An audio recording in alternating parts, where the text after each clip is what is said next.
नमस्कार, खबरें दिल्ली की में आपका स्वागत है। मैं हूं आपके साथ अनु भारद्वाज और आप देख रहे हैं न्यूज गंगा। आज की बुलेटिन में बात करेंगे सीएम रेखा गुप्ता पहुंची जन औषधि केंद्र।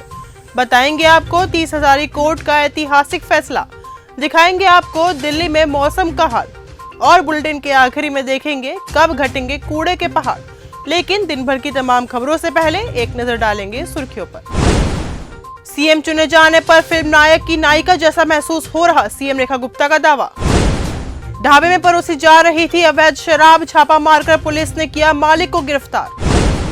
दिल्ली के चाणक्यपुरी में आईएफएस अफसर ने की खुदकुशी, बिल्डिंग से कूदकर दी जान। दिल्ली के एलजी ने मेधा पाटकर की याचिका का किया विरोध। सामाजिक कार्यकर्ता और नर्मदा बचाओ आंदोलन की नेता मेधा पाटकर द्वारा दिल्ली के उपराज्यपाल विनय कुमार सक्सेना के खिलाफ साल 2000 में दायर मानहानि के मामले में साकेत कोर्ट ने गुरुवार को अपना फैसला सुरक्षित रख लिया। अब इस मामले पर साकेत कोर्ट का फैसला 18 मार्च को आएगा। दिल्ली के एलजी विनय सक्सेना के वकील ने अदालत में याचिका का कड़ा विरोध किया। साथ ही अदालत से कहा कि इसका मकसद मुकदमे में देरी करना है। सीएम रेखा गुप्ता पहुंची जन औषधि केंद्र। आज यानी 7 मार्च को जन औषधि दिवस मनाया जाता है। इस मौके पर दिल्ली के अशोक विहार में जन औषधि केंद्र का दौरा करते हुए सीएम रेखा गुप्ता ने बताया कि प्रधानमंत्री जन औषधि परियोजना के तहत देश भर में जनता को 30,000 करोड़ रुपए की बचत हुई है। दिल्ली में आईएफएस अधिकारी ने बिल्डिंग से कूदकर दी जान। दिल्ली में आईएफएस के एक अधिकारी ने शुक्रवार को खुदकुशी कर ली।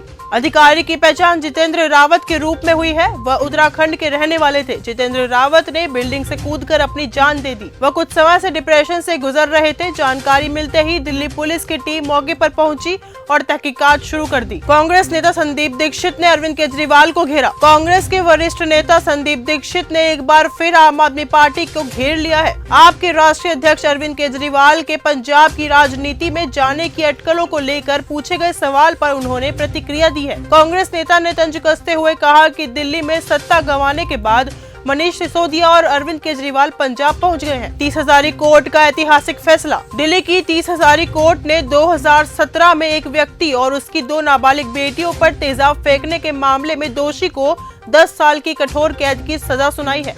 अदालत ने पीड़ित परिवार को 20 लाख रुपए का मुआवजा देने का भी आदेश दिया है। कोर्ट का ये फैसला तेजाब हमले के मामलों में सख्त कार्रवाई का उदाहरण पेश करता है। आतिशी ने सीएम रेखा गुप्ता को लिखी चिट्ठी। दिल्ली विधानसभा में नेता प्रतिपक्ष आतिशी ने मुख्यमंत्री रेखा गुप्ता को एक बार फिर चिट्ठी लिख दी है। उन्होंने दिल्ली में महिलाओं समृद्धि योजना को लेकर सीएम को चिट्ठी लिखी है। आतिशी ने चिट्ठी में लिखा कि प्रधानमंत्री नरेंद्र मोदी ने वादा किया था कि महिला दिवस पर दिल्ली की महिलाओं के खाते में 2500 आएंगे। महिला दिवस में अब सिर्फ एक दिन बाकी है। दिल्ली में अकबर रोड पर पोती का लीक। दिल्ली में अकबर रोड पर एक बार फिर नाम बदलने की मांग को लेकर विवाद खड़ा हो गया है। गौ रक्षा दल और हिंदू रक्षा दल से जुड़े कार्यकर्ताओं ने न केवल अकबर रोड के बोर्ड पर कालिक पोत दी, बल्कि इसे छत्रपति संभाजी महाराज मार्ग बताने का प्रयास किया। गौ रक्षा दल और हिंदू रक्षा दल लोगों ने इस दौरान एक पोस्टर भी लगाया था जिसमें मुगलों को लेकर विवादित बातें लिखी गई थी। दिल्ली मेट्रो की गोल्डन लाइन पर बड़ी सफलता। दिल्ली मेट्रो रेल कॉर्पोरेशन ने गुरुवार को फेज 4 के तहत टनल निर्माण में एक और महत्वपूर्ण सफलता हासिल की है। तुगलकाबाद एरोसिटी कॉरिडोर पर किशनगढ़ और वसंत कुंज स्टेशन के बीच 1550 मीटर लंबी भूमिगत टनल का निर्माण पूरा हो गया है। गडकरी ने बताया भारत को कैसे समाज की है जरूरत। केंद्रीय मंत्री नितिन गडकरी ने भारत में किस तरह के समाज की जरूरत है इसको लेकर एक बड़ी बात कही है। उन्होंने कहा कि हमें एक ऐसे समाज का निर्माण करना चाहिए जहां किसी को जाति, लिंग, धर्म या सामाजिक स्थिति के आधार पर न आंका जाए, बल्कि उनकी प्रतिभा और योगदान के आधार पर आंका जाए। गडकरी ने आगे ये भी कहा कि दुनिया बदल गई है और महिलाओं को अपने लिंग के आधार पर सीमित महसूस नहीं करना चाहिए। दिल्ली एनसीआर में ठंडी हवाओं पर लगेगा ब्रेक। मौसम विभाग के मुताबिक दिल्ली एनसीआर के तापमान में आज से बढ़ोतरी होना शुरू हो गया है। इसके अलावा जम्मू कश्मीर, लद्दाख, हिमाचल प्रदेश, पंजाब, हरियाणा, उत्तर प्रदेश और पश्चिम बंगाल में अलग अलग स्थानों पर तेज हवा चलेंगी। गुरुग्राम में विदेशी महिला ने किया सुसाइड। दिल्ली एनसीआर के गुरुग्राम में एक सनसनीखेज मामला सामने आया है। एक 34 वर्षीय विदेशी महिला ने 14वीं मंजिल से कूदकर सुसाइड कर लिया। महिला ने दोपहर 12 बजे डीएलएफ फेज 5 के पार्क प्लेस की 14वीं मंजिल से कूदकर आत्महत्या की। सांसद दिनेश शर्मा ने खुद बदला तुगलक लेन का नाम। उत्तर प्रदेश के राज्यसभा सांसद दिनेश शर्मा ने अपने सरकारी आवास 6 तुगलक लेन का पता बदलकर 6 विवेकानंद मार्ग कर दिया है। हालांकि तुगलक लेन का नाम छोटे अक्षरों में अभी भी लिखा हुआ है।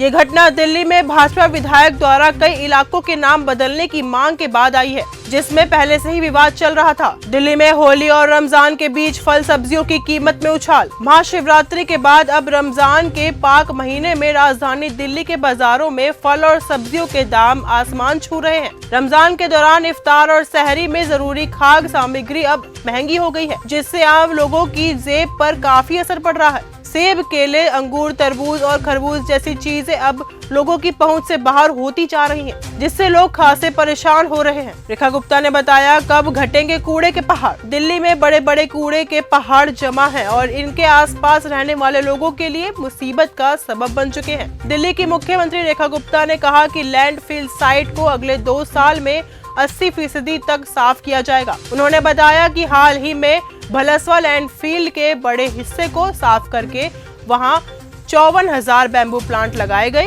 ताकि एक ग्रीन बेल्ट शुरू हो जाए। अंबेडकर यूनिवर्सिटी में 8 छात्रों पर बड़ा एक्शन। डॉक्टर भीमराव अंबेडकर विश्वविद्यालय में कक्षा में गलती से चॉकलेट रैपर फेंकने पर एक छात्र को मानसिक रूप से प्रताड़ित करने के मामले में 8 छात्रों को 1 साल के लिए निलंबित कर दिया गया। बीते रविवार को करमपुरा परिसर में ये घटना हुई। तो फिलहाल आज के इस बुलेटिन में सिर्फ इतना ही। देश और दुनिया की तमाम खबरों के साथ ऐसे ही जुड़े रहने के लिए देखते रहिए न्यूज गंगा। ऐसी ही खबरों को सुनने और देखने के लिए सब्सक्राइब करना बिल्कुल मत भूलिएगा चैनल न्यूज गंगा।